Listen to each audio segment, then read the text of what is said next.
Sensus Ekonomi 2026. Perekonomian saat ini versus 10 tahun yang lalu, ada perubahan pola konsumsi masyarakat. Masyarakat tidak lagi berbelanja secara tradisional atau tatap muka. Dan meningkatnya konsumsi layanan berbasis digital, seperti streaming film atau musik, berbasis aplikasi, kayak transportasi, pesan antar makanan, dan edukasi. Dan juga pembayaran beralih ke cashless, QRIS, e-wallet, dan mobile banking. Dari pergeseran struktur lapangan usaha, ada tingkat entry exit usaha tinggi, tutup, terus pindah ke sektor, dan lain-lain. Dan kontribusi sektor jasa meningkat seperti jasa kesehatan, logistik, dan yang lain sebagainya. Lonjakan ekonomi digital, berkembangnya e-commerce, vintage, digital platform, berkembangnya usaha tanpa toko fisik, online shop, virtual office, dan lain-lain. Perubahan pola tenaga kerja, munculnya gig ekonomi, ojek online, kurir, freelancer, dan lain-lain. Latar belakang adanya pelaksanaan sensus ekonomi berdasarkan dasar hukum Sensus Ekonomi 2026 atau SE 2026, yaitu Undang-Undang Nomor 16 Tahun 1997 tentang Statistik. Sensus diselenggarakan sekurang-kurangnya sekali dalam 10 tahun oleh Badan Pusat Statistik, meliputi sensus penduduk, sensus pertanian, dan sensus ekonomi. Dan sensus ekonomi sudah dilakukan yang kelima.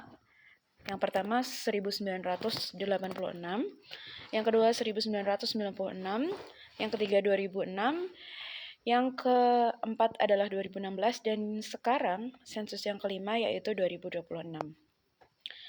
Adapun tujuan dari sensus ekonomi 2026 adalah menyediakan data dasar seluruh kegiatan ekonomi kecuali lapangan usaha P dan U sebagai landasan bagi penyusunan kebijakan dan perencanaan pembangunan nasional. Tujuan yang pertama untuk menyediakan informasi struktur ekonomi. Yang kedua, menyediakan informasi karakteristik usaha. Yang ketiga, menyediakan informasi ekonomi digital dan ekonomi lingkungan. Untuk keterangan dari P yaitu administrasi pemerintahan, pertahanan, dan jaminan sosial wajib. Untuk U, aktivitas rumah tangga sebagai pemberi kerja, aktivitas yang menghasilkan barang jasa oleh rumah tangga untuk keperluan sendiri yang tak terdiferensiasi. Sensus Ekonomi 2026. Sensus Ekonomi 2026 sebagai sensus ekonomi terbaik dan tersukses sepanjang sejarah. Menurut penegasan fokus seluruh jajaran pada pelaksanaan Sensus Ekonomi 2026. Untuk cakupan Sensus Ekonomi 2026 sendiri, untuk A, yaitu pertanian, kehutanan, dan perikanan, pertambangan dan penggalian, industri, penyediaan listrik, gas, uap, air panas, dan udara dingin, penyediaan air, pengelolaan air limbah, penanganan limbah, dan remediasi, konstruksi, perdagangan besar dan eceran, transportasi dan penyimpanan, aktivitas penyediaan akomodasi dan makan minum, aktivitas penerbitan, penyiaran, produksi dan distribusi konten, aktivitas telekomunikasi, pemrograman komputer, konsultasi, infrastruktur komputasi, dan jasa informasi lainnya. Aktivitas keuangan dan asuransi, aktivitas real estate, aktivitas profesional, ilmiah, dan teknis, aktivitas administratif, dan penunjang usaha, pendidikan, aktivitas kesehatan manusia dan aktivitas sosial, kesenian, olahraga, dan rekreasi, aktivitas jasa lainnya, aktivitas badan internasional dan badan ekstra internasional lainnya. Kemudian untuk P, yaitu administrasi pemerintahan dan pertahanan serta jaminan sosial wajib. Dan U, aktivitas rumah tangga sebagai pemberi kerja dan aktivitas produksi barang dan jasa oleh rumah tangga untuk keperluan sendiri yang tidak terdiferensiasi. Sensus Ekonomi 2026 dengan pengecualian pada beberapa kategori. Untuk R, yaitu aktivitas kesehatan manusia dan aktivitas sosial, kecuali golongan pokok 87, yaitu selain akomodasi hotel lanjut usia atau senior living, 87303 dan golongan pokok 88 selain pendidikan kelompok bermain 88906 dan pendidikan taman penitipan anak 88907. Yang S, kesenian, olahraga, dan rekreasi kecuali golongan pokok 92. T, aktivitas jasa lainnya, kecuali layanan kencan di dalam kelompok 96999 dan organisasi profesi, organisasi kemasyarakatan, organisasi sosial, organisasi politik dalam golongan 9412, 942, 949. V, aktivitas badan internasional dan badan ekstra internasional lainnya, kecuali kedutaan besar dan konsulat. Cakupan unit usaha dalam pendataan Sensus Ekonomi 2026 adalah establishment, yaitu UMKM, usaha mikro, kecil, dan menengah, kemudian UB, usaha besar. Dan cakupan wilayah DSE 2026 ini seluruh wilayah Indonesia yang terdiri dari 38 provinsi dan 514 kabupaten atau kota. Adapun mekanisme pendataan lengkap Sensus Ekonomi 2026, yang pertama ada pengisian mandiri online atau CAWI. Pengisian CAWI sendiri menggunakan tautan kuesioner menggunakan generic link yang akan dikirimkan melalui blasting WA atau email. Kemudian pengisian CAWI bersama, ngisi bareng atau ngibar. Pengisian mandiri secara bersama-sama yang melibatkan banyak calon responden di lokasi yang sama dengan pendampingan petugas Badan Pusat Statistik. Yang kedua, dikunjungi petugas secara door-to-door berupa CAPI atau PAPI. Itu dilakukan pada bulan Juni, Juli, dan Agustus.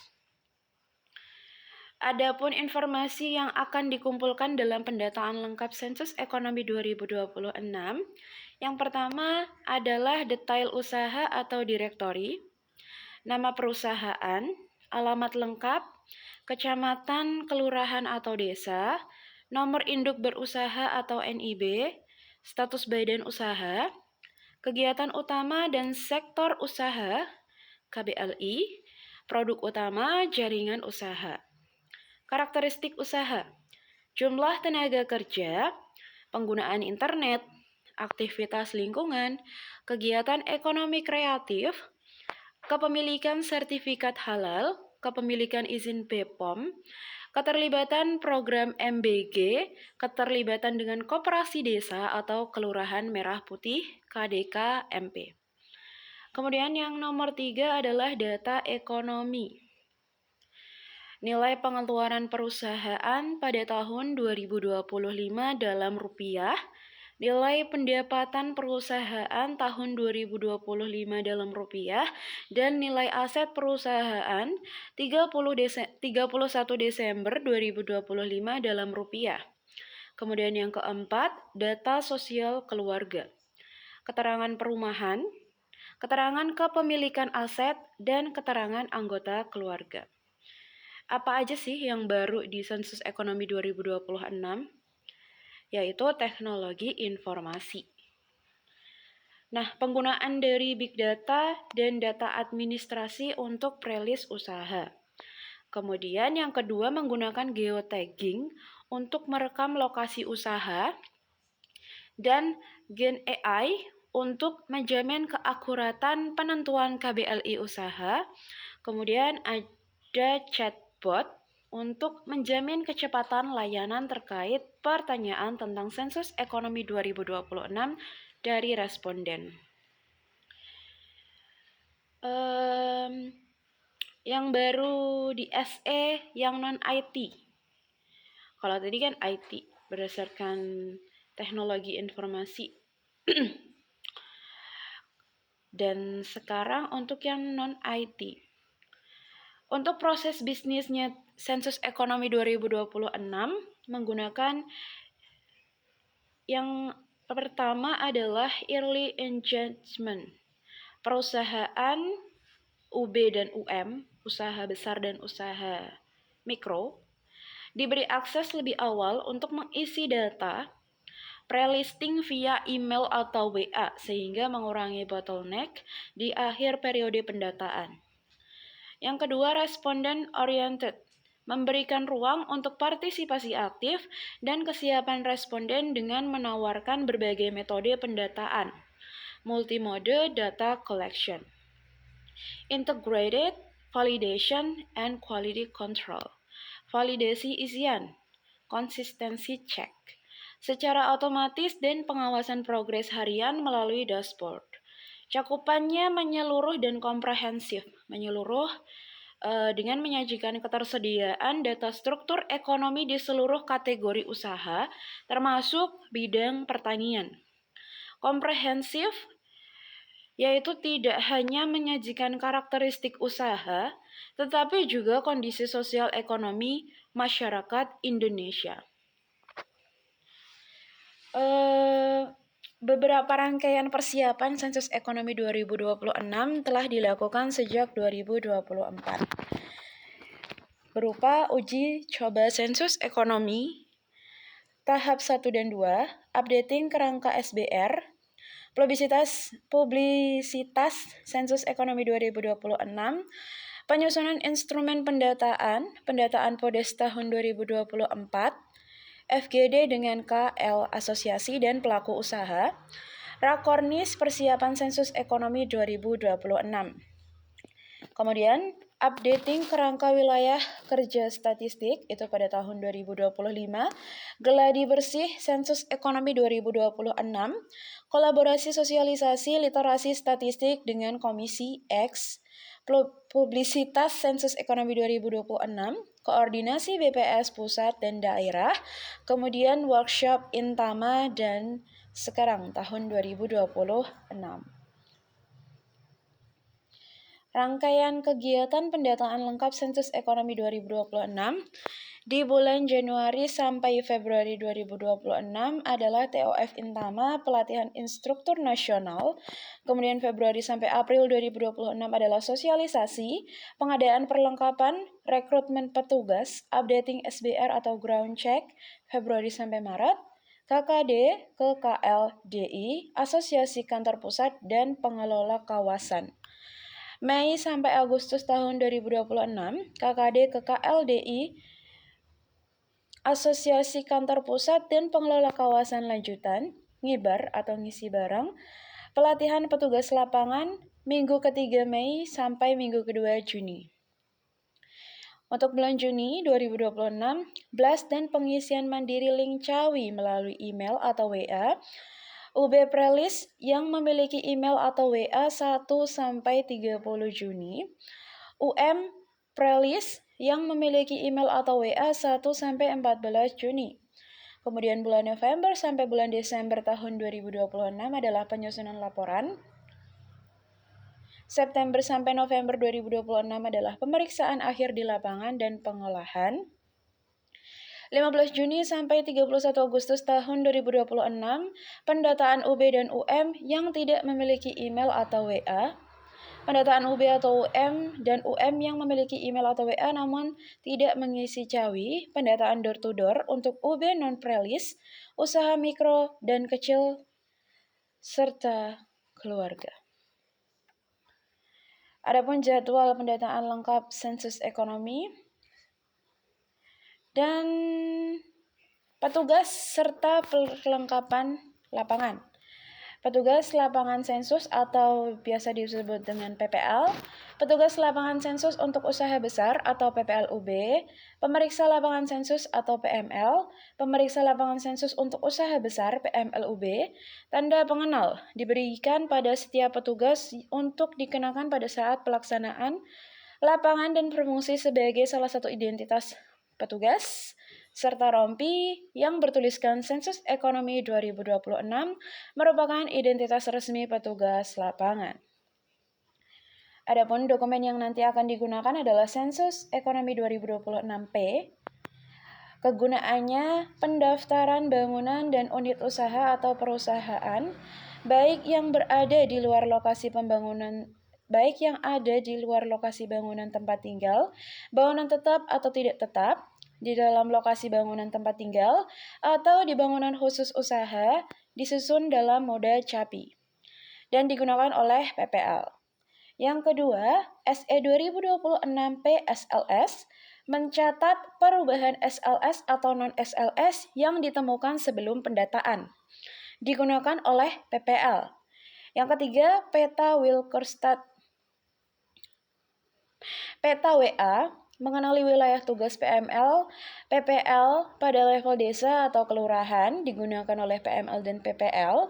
Kemudian peta WS, wilayah kerja statistik, mengenai wilayah tugas PML atau PPL pada level SLS atau non-SLS, PP digunakan oleh PPL. Kemudian SE 2026 LUB, pendataan karakteristik seluruh unit usaha atau perusahaan untuk skala usaha besar atau UB yang sudah teridentifikasi pada prelis, disusun dalam mode PAPI dan CAWI, digunakan oleh PPL dan PPLUB. Kemudian SE 2026L, pendataan karakteristik seluruh usaha atau perusahaan untuk semua skala usaha dan karakteristik sosial ekonomi keluarga. Disusun dalam mode CAPI dan PAPI, digunakan oleh PPL. Sensus Ekonomi 2026, LKP, pendataan karakteristik seluruh usaha atau perusahaan yang berada di bawah kendali kantor pusat. Disusun dalam mode CAWI, PAPI, dan CAPI, digunakan oleh PPL dan PPLUB.